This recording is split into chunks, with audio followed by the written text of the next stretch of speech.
પ્રાચીન સમયથી સોનાનો ઉપયોગ સ્થિતિ, શક્તિ, સંપત્તિ અને મૂલ્યના ભંડારના પ્રતીક તરીકે આપણે કરતા આવ્યા છે.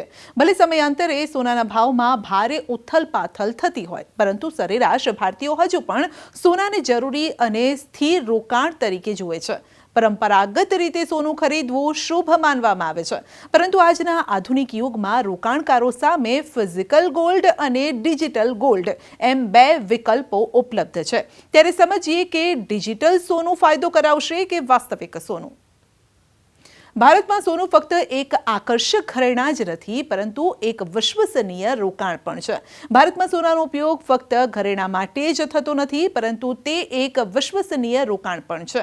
પરંતુ હવે પ્રશ્ન એ ઊભો થાય છે કે શું ડિજિટલ સોનું પરંપરાગત સોના કરતાં વધુ ફાયદાકારક છે? આજકાલ લોકો પરંપરાગત સોના કરતાં ડિજિટલ સોનામાં રોકાણ કરવાનું વધુને વધુ પસંદ પણ કરી રહ્યા છે. તેનો સૌથી મોટો ફાયદો એ છે કે તેને ખરીદવા કે સંગ્રહ કરવા માટે લોકરની જરૂર નથી, ન તો ચોરીનો કોઈ ભય રહે છે. તમે મોબાઈલ એપ્સ અથવા પેટીએમ, ગૂગલ પે અને ફોન પે જેવા ઓનલાઈન પ્લેટફોર્મ દ્વારા માત્ર ₹100થી રોકાણ પણ શરૂ કરી શકો છો. ડિજિટલ સોનું 24 કેરેટનું શુદ્ધ સોનું છે, જે તમે ગમે ત્યારે વેચી શકો છો. તે સંપૂર્ણપણે સુરક્ષિત તિજોરીમાં સંગ્રહિત પણ થાય છે. નાના રોકાણકારો માટે આ એક અનુકૂળ અને આધુનિક વિકલ્પ બની ગયો છે. આમ તમે તમારા ઘરમાં આરામથી બેસીને માઉસના ક્લિકથી તેને ખરીદી શકો છો. જ્યારે પણ તમને તેની જરૂર હોય ત્યારે તમે સોનાની ડિલિવરી કરવા માટે કહી શકો છો, અથવા તમે પ્રવર્તમાન બજાર દરે તે જ પ્લેટફોર્મ પર તેને ઓનલાઈન વેચી પણ શકો છો.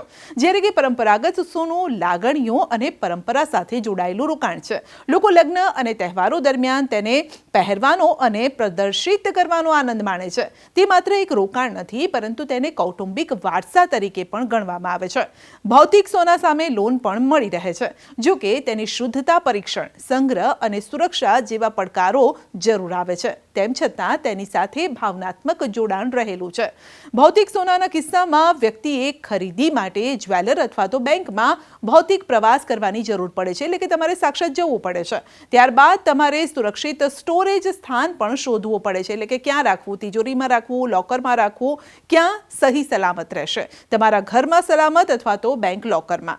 જો કે આમાંથી કોઈ પણ 100% સલામત કે સુરક્ષિત નથી હોતું. ત્યારે લોકોને સવાલ એ હોય છે કે કયા સોનામાં રોકાણ કરવું. તો સુવિધા અને સુરક્ષાની વાત આવે ત્યારે ડિજિટલ સોનું શ્રેષ્ઠ હોય છે, કારણ કે તેને સાચવવાની માથાકૂટ નથી હોતી કે ચોરી થઈ જવાનો ડર પણ નથી હોતો, અને તેને ગમે ત્યારે તમે વેચી પણ શકો છો. આ દરમિયાન પરંપરાગત સોનું લાંબા ગાળાની સ્થિર સંપત્તિ તરીકે વિશ્વસનીય રહે છે, અને તેનું સામાજિક અને સાંસ્કૃતિક મૂલ્ય વધુ હોય છે. જો તમે રોકાણ કરવાની સરળ અને આધુનિક રીત ઈચ્છતા હોવ તો ડિજિટલ સોનું યોગ્ય પસંદગી છે. પરંતુ જો કે તમે ભાવનાત્મક જોડાણ અને કૌટુંબિક પરંપરાને મહત્વ આપો છો, તો પરંપરાગત સોનું હજુ પણ શ્રેષ્ઠ પસંદગી છે. આમ બંને પ્રકારના સોનાના પોતાના એક અલગ જ ફાયદા છે. ડિજિટલ સોનું નવી પેઢીની સુવિધા અને ટેકનોલોજીનું પ્રતિનિધિત્વ કરે છે, જ્યારે કે ભૌતિક સોનું ભારતીય સંસ્કૃતિ અને સુરક્ષાનું પ્રતીક છે. રોકાણકારો માટે તેમની જરૂરિયાતો અને પ્રાથમિકતાઓ અનુસાર યોગ્ય વિકલ્પ પસંદ કરવો એ સમજદારીભર્યું પગલું છે. કે હવે આપણે ગોલ્ડ ફિઝિકલ ફોર્મમાં પરચેસ કરવું જોઈએ કે ડિજિટલ ફોર્મમાં? તો ચાલો મિત્રો, આજે આપણે બંને વચ્ચેની તફાવત જાણવાની કોશિશ કરીએ. જ્યારે આપણે સ્ટોરેજના પ્રમાણની અંદર વાત કરીએ તો ડિજિટલ ગોલ્ડ આપણે ડીમેટની અંદર સ્ટોર કરતા હોઈએ છીએ, અને ફિઝિકલ ગોલ્ડ આપણે જ્વેલરી ફોર્મની અંદર આપણે આપણા ઘરે રાખતા હોઈએ છીએ, અથવા આપણે આપણા લોકરની અંદર એને સ્ટોર કરતા હોઈએ છીએ. જ્યારે લિક્વિડિટીની વાત આવે તો ડિજિટલ ગોલ્ડની અંદર લિક્વિડિટી ખૂબ જ સરસ હોય છે, અને ખરીદ વેચાણ કરવા માટે આપણે તેને ઓનલાઈન પરચેઝ અથવા સેલ કરી શકીએ છીએ. જ્યારે ફિઝિકલ ગોલ્ડની વાત કરીએ તો તેને પરચેઝ અથવા સેલ કરવા માટે આપણે કોઈ પણ જ્વેલરની દુકાન ઉપર જવું પડતું હોય છે. મિત્રો, જ્યારે આપણે મિનિમમ ઇન્વેસ્ટમેન્ટની વાત કરીએ તો ડિજિટલ ગોલ્ડ ₹50 થી લઈને ₹500 સુધીનું એક યુનિટ ના ફોર્મમાં આપણને મળતું હોય છે. તો આપણે મિનિમમ ઇન્વેસ્ટમેન્ટ એટલે કે ₹50 થી લઈને ₹500 સુધીની અંદર પણ નાનામાં નાનું ઇન્વેસ્ટમેન્ટ પણ આપણે કરી શકતા હોઈએ છીએ.